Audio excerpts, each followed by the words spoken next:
Things are really starting to heat up here in southwest Wisconsin. A couple nights ago I passed a buck I call Goofy. Great looking deer, but he's only got one side. The other side's all kind of messed up. He's been like that for years. But I believe he's only a 3-year-old. Last night I passed a really good 10-point. I know he's only 3. So I moved in, I pulled the camera down here, and I've got 3 of my 5 good mature deer using this ridge. Got a huge scrape line all the way through here. There's a big one right here. There's 2 down the road, 2 more up here, 1 on the ridge.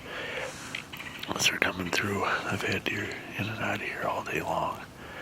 So hopefully one of these big mature deer is going to come through here this morning and check on these scrapes, open these up and see what's going on and give me that opportunity. So I'm going to let things kind of settle down here now, and hopefully one of these big boys will show himself this morning.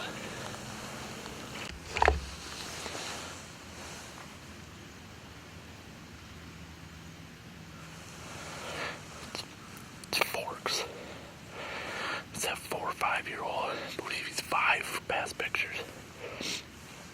Big mature deer.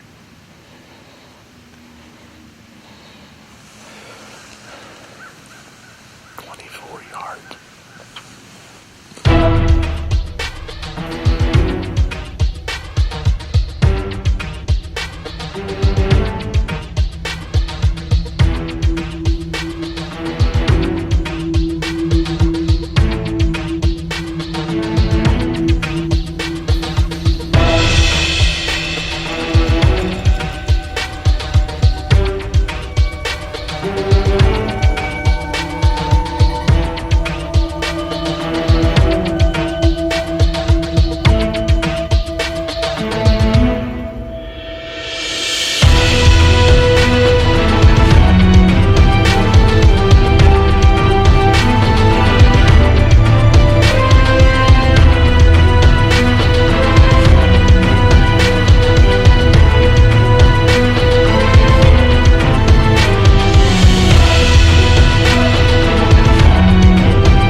shot. I'm going to give him about 20 minutes to a half hour, and then I'm going to get down and go take a look for this deer. So, yes. This morning I got up here, sit this stand. I've had this buck that I call Forks on camera quite a bit, He's coming out of some TSI work I did, and I've got TSI here, so he's been checking this triangle looking for does as the rut's getting close, and it paid off this morning. He came in, gave me the shot.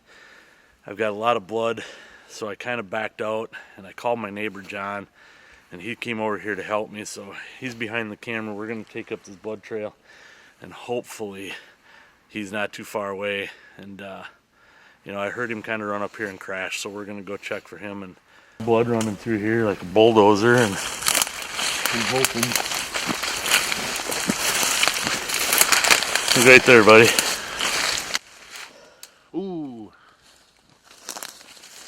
Yeah.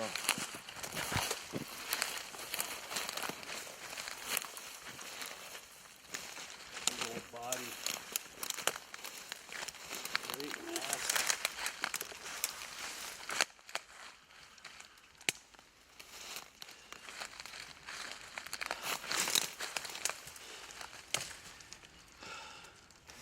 Pretty deer. He was one of our hit list bucks this year, and it all worked out this morning. So now hopefully we can get Michelle on one tonight, and we'll see. I know I gotta try to get this deer out of here, and I gotta be at the doctor by 10 o'clock. So he's trying pretty hard to be a 10, but well, actually a 12 because of his kickers. But what a pretty deer. Thanks for being here, John. I appreciate it. Appreciate the help. Appreciate the friendship, man. It's this is what it's about, is, you know, getting the neighbors and everybody involved and coming out here, and it's just a good time. I mean, this thing is, we've both been hoping for this deer to come by, and like I said, it all paid off, and now it's like I said, Michelle's turn, and hopefully John's turn also. So we're gonna get this deer out of here, get some photos, and on to the next one. So awesome job. My pleasure to help. Congrats. Thank you.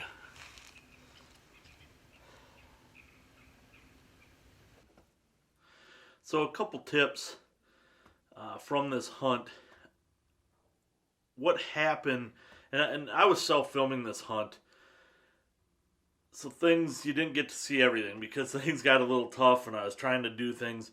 But when this buck first came up, I heard him down below me, and I heard him grunt, and then I heard him do a tendon grunt. So I hit him with a grunt, he grunted back, then he snort wheezed, so I hit him instantly with a snort wheeze.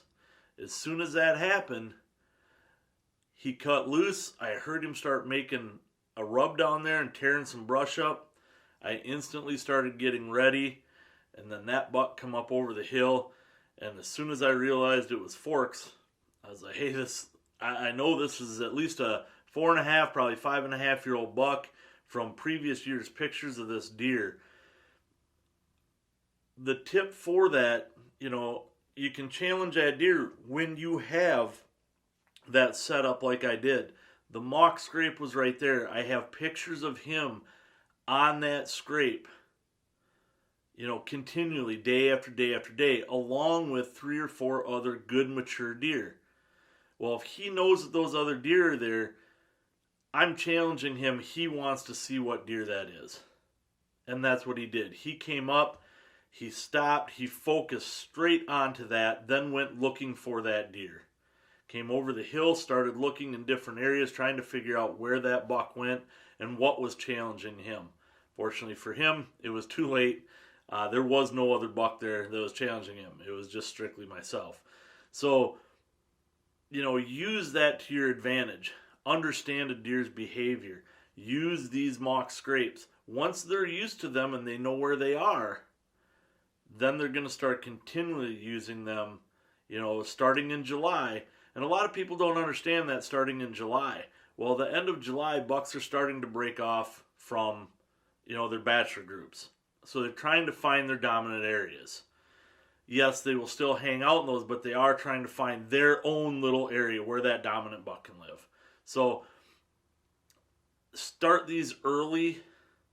Start a bunch of them. See which ones stay consistent. See which ones are your biggest and have the most activity. They will become your community scrapes. Year after year, you want to freshen that in July and get that thing started. They will use those year round. A lot of people think that it's only during the rut. It's not. Deer will use a scrape year round, and a lot of does will. It's a community thing. It's a social thing. There are certain scrapes that they will only use during the rut to open up. Yes, but community scrapes. You're trying to find one of those and create that. Using these to your advantage, putting them in food plots, putting them on trees where there are no low-hanging branches, on trails, different areas, to put that deer in a position that deer will give you that opportunity to make an ethical shot is what you're trying to do. So don't be afraid to put too many out and then back off if they're not working, or change them. That's the nice thing with these, is you can change them and say, hey, I need to go down here. It's a different area. I'm going to try a scrape in this area this year. Using these will help you pattern your deer and will increase your success. Good luck. And I hope these tips will help you own your season.